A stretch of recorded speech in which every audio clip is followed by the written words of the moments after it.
Hello everyone, viewers. Look at the world around you. The towering skyscrapers of glass and steel, the frantic energy of the stock exchange floor, the silent glow of a screen displaying your bank balance in the dead of night. We call this progress, ambition, the pursuit of a better life. We are told that the desire for more is what drives humanity forward. But what if what if it is a carefully engineered impulse, a whisper from an ancient darkness, a design crafted by a being who has spent millennia perfecting the art of gilded enslavement? We speak of angels and demons as beings of fire and brimstone, locked in a cosmic war for our souls. But the most dangerous conflicts are not fought with swords and thunder. They are fought in silence, in the contracts we sign. Today, we peel back the veneer of civilization to look upon the face of its secret architect. A fallen prince of hell who holds no fiery trident, commands no screaming legions, yet whose grip on our world is absolute. His name is Mammon, the demon prince of greed, and his story is the secret history of humanity itself. To understand the master, we must first understand his craft. Mammon was not. Some ancient texts hint at his name then, Amiel, the treasure of God. He was no warrior angel like Michael, no messenger like Gabriel. He was an archon of a different sort, a celestial quartermaster, the keeper of the divine treasury. Imagine his domain, not vaults of celestial gold, but the very substance of creation. He managed the light of newborn stars, the raw potential of every soul, a priceless asset, every act of grace, a distribution of infinite capital. He understood value in its purest, most absolute form, and that was the beginning of his fall. While Lucifer fell from pride, a rebellion of ego against the throne of God, Mammon's descent was quieter, more insidious. It was a schism of philosophy. He looked upon God's boundless generosity, the rain that falls on the just and the unjust, the sun that shines for the sinner and the saint, and he saw not grace, but inefficiency, a waste of divine resources. In his mind, value required scarcity, worth required a price. Grace, freely given, was grace devalued. He began to draft his own divine plan, a New Testament of He believed that the universe would be more perfect, more orderly, if every blessing had a cost, and every soul had to earn its light. This was his heresy, not a cry for a new throne, but a proposal for a new system. A system where God was no longer a father, but a creditor. When the war in heaven erupted, Mammon did not fight with the fury of the other rebels. He simply divested. He transferred his allegiance as it compressed under the weight of his own ideology, solidifying into a new substance. The radiant light of creation became the cold, hard, unyielding gleam of gold. Amiel, the treasure of God, died, and Mammon, the god of treasure, was born.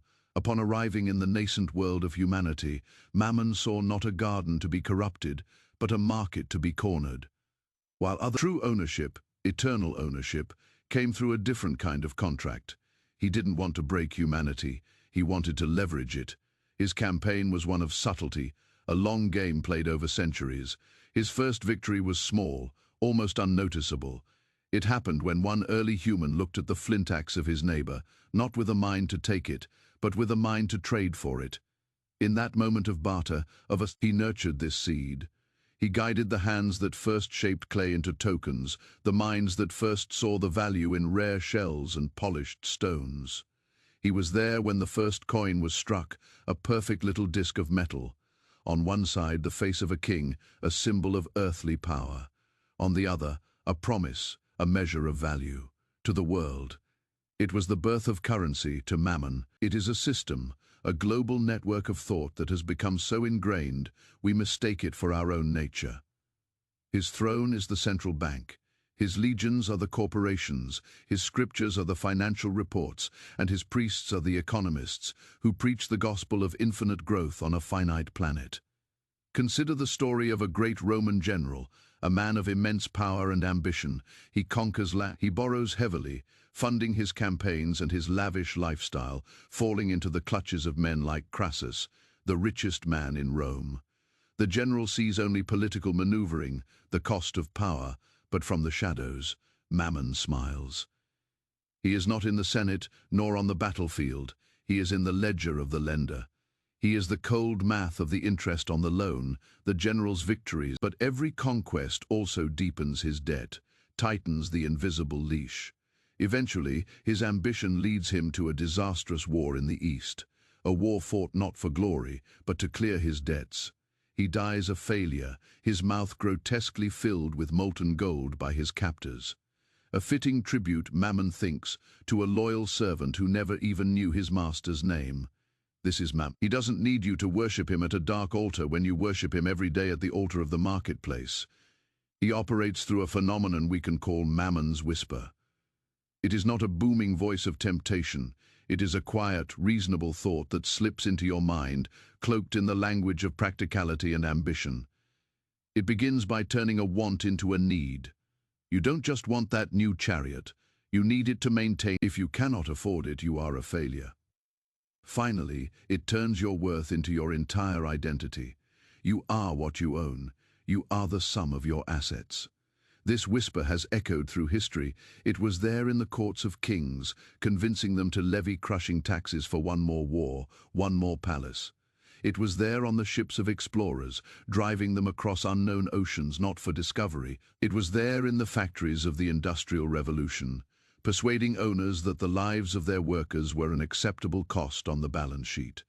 And today, that whisper is louder than ever. It is amplified 1 billion times a day through our screens. It is the curated perfection of a social media influencer's life, designed to make you feel inadequate about your own. It is the buy now, pay later button that it is the 24-hour news cycle that screams of market fluctuations, making you feel a constant, low-grade anxiety that can only be soothed by the next purchase, the next acquisition. Mammon has crafted a world where we are all so busy trying to get ahead that we never stop to ask where we are going. He has built a labyrinth of desire and debt, and we are the rats running faster and faster on a wheel that powers. He has a hierarchy, a demonic corporation of which he is the CEO.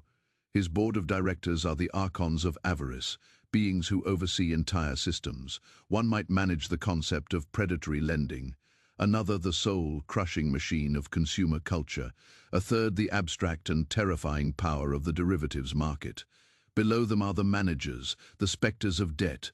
These are the entities that follow. They don't appear in fire, but in the sterile white of an eviction notice, in the shame of a declined credit card. Then there are the foot soldiers, the countless imps of impulse.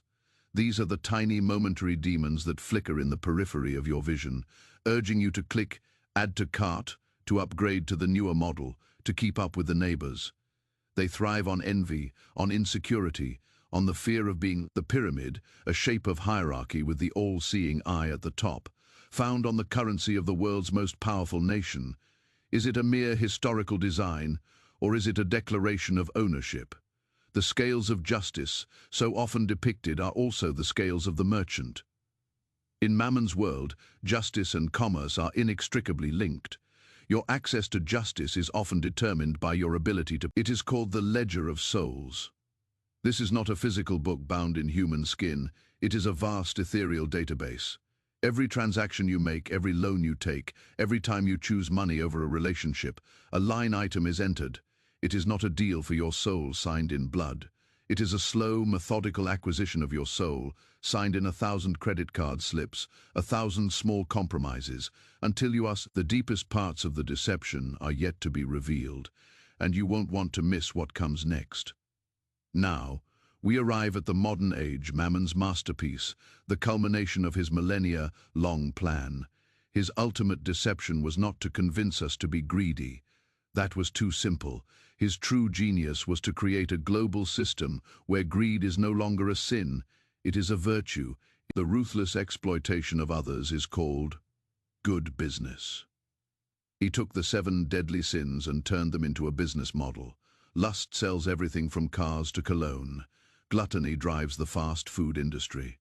Sloth is monetized through convenience and subscription services. Wrath fuels the outrage-driven media cycle. Envy is the engine of social media. Pride is the core of. We have been so saturated in his ideology that we can no longer distinguish his values from our own. We have been taught from birth that our purpose is to work, to earn, to consume, to accumulate. We go into debt to get an education so we can get a job to pay off the debt. We work 40, 50, 60 hours a week, chasing a promotion, a bigger salary, to buy a bigger house, a better car, things we for the approval of a society that is itself a prisoner in Mammon's gilded cage. He has convinced us that this is not only normal, but that it is the only way, that anyone who questions this system is naive, a fool, or a failure. What if the greatest trick the devil ever pulled wasn't convincing the world he didn't exist, but convincing us that his values were the pinnacle of human achievement? He has created a world where a world where we know the price of everything but the value of nothing. We are connected to a global network of information, yet we feel more isolated than ever. We have more material wealth than any generation in history, yet we are plagued by anxiety, depression, and a profound sense of spiritual emptiness. This emptiness is the echo of the space where our soul used to be.